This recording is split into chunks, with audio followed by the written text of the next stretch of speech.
his presentation.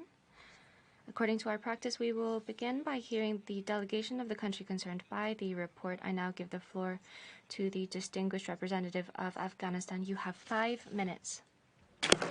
Thank you very much, Mr. Vice President. We take note of the reports and appreciate the Special Rapporteur's dedicated efforts, including his second visit to Afghanistan in October last year. Unfortunately, since his last report, the situation of human rights in the country has worsened. Over the past 18 months, right in front of our eyes, Afghanistan, under the Taliban rule, has turned into the ground zero of human rights and the graveyard of international norms. Mr. Vice President, the Taliban have consistently failed to meet the basic demands of the people of Afghanistan and the expectation of international community, particularly those who generously supported them.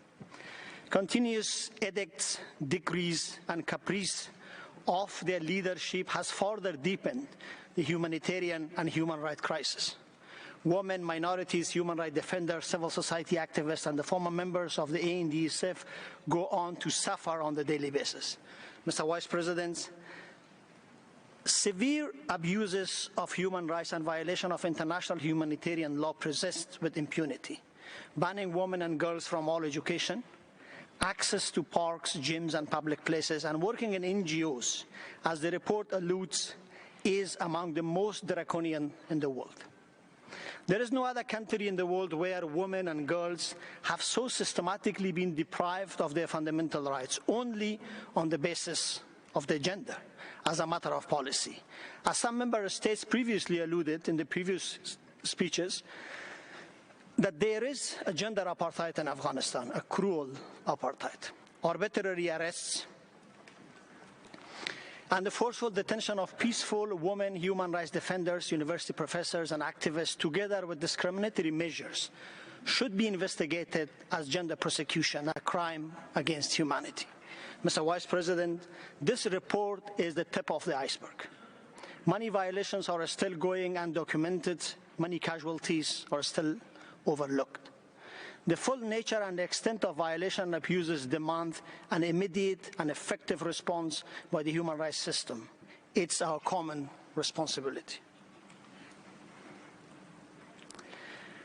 In his last year report, Special Rapporteur recommended taking necessary measures to strengthen accountability, including mechanisms to address impunity, provide redress for survivors and the victims, and bring perpetrators to justice. Again, in this report, he calls on the international community to support international investigations and accountability mechanisms.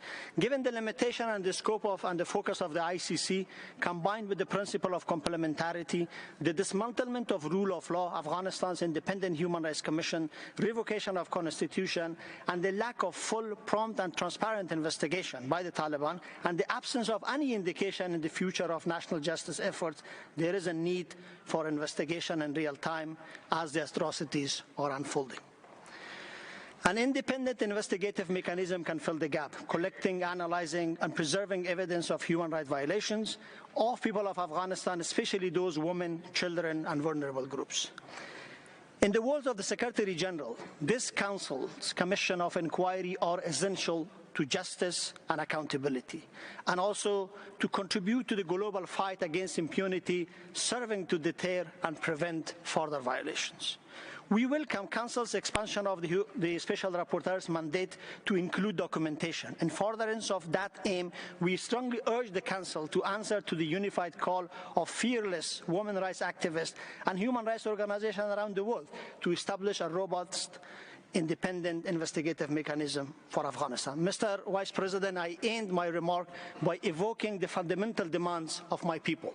Number one, we call on the international community to actively support the establishment of an inclusive and representative government that can enjoy domestic and international legitimacy, fulfill the duties and obligations of a state, and deliver essential services. Number two, we call on all members of this Council to ensure that any engagement with the Taliban is contingent upon and centered around respect for human rights and the fundamental freedom of the people of Afghanistan.